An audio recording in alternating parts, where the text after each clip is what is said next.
Hey everyone, welcome to another Quick Tips Tactica. As always, my name is Jay. So in today's quick tip, I'm going to be going over a very simple and effective way to abuse the movement rules and deployment rules for rectangular shaped vehicles. So let's begin this quick tip by just looking quickly at the shape of many of the vehicles in Warhammer 40k.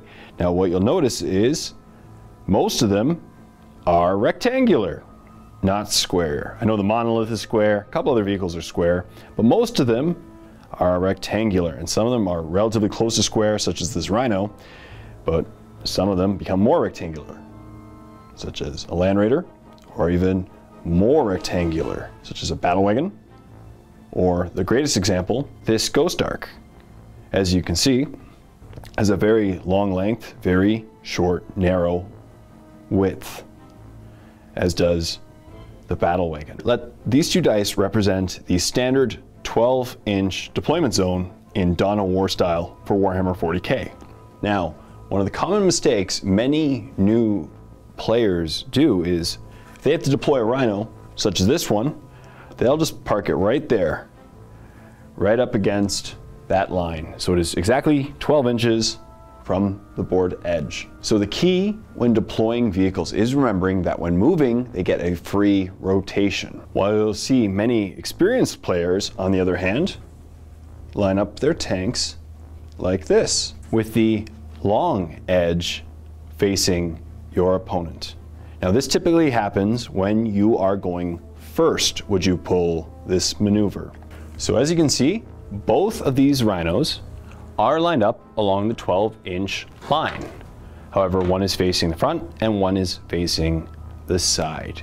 But the movement phase is where this strategy or this tip becomes apparent.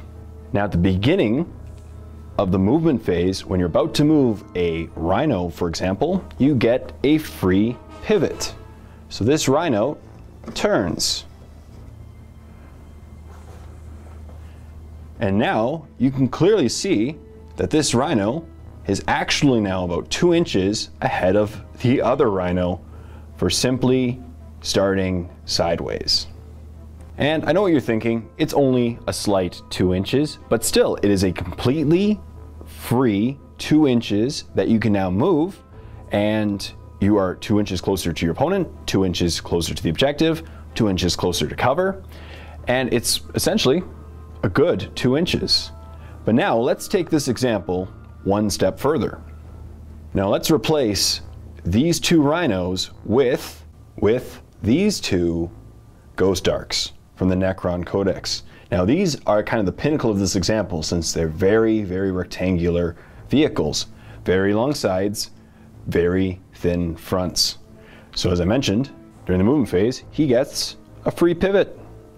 And now he's instantly 3.5 inches in front of his counterpart, and then gets to move as normal, going up towards that objective, while the other one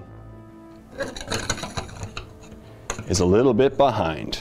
And so this technique is very easy to apply and gets you just those extra inches you need to get on top of the objectives towards your opponent or within shooting range to take down your opponent turn 1 or 2. This tip works even better with vehicles such as this Ball Predator, which have Scout.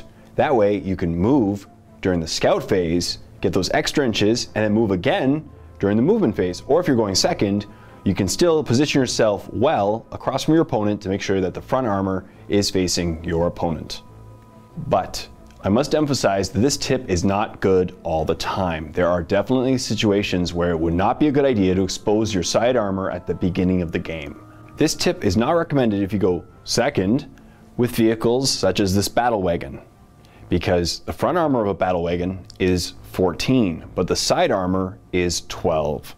So if you're going second, I would not recommend employing this tip because you don't want to expose the squishy side armor of 12 to your opponent versus the really nice armor of 14. That being said, it still is a great idea if you have vehicles like this Land Raider whose front armor is the same as its sides. So whether or not you're going first or second, you can start the Land Raider in this position, and as long as you don't have to worry about getting immobilized, you're in a great position to then pivot and move up during the movement phase. So thank you very much for watching this quick tip. Please leave a comment in the comment section down below if there's another tip that you would recommend for people using a similar strategy to this, or if there's a tip that you would like us to cover in more detail. So thank you very much for watching, and until next time, this is Jay saying, happy wargaming, everyone.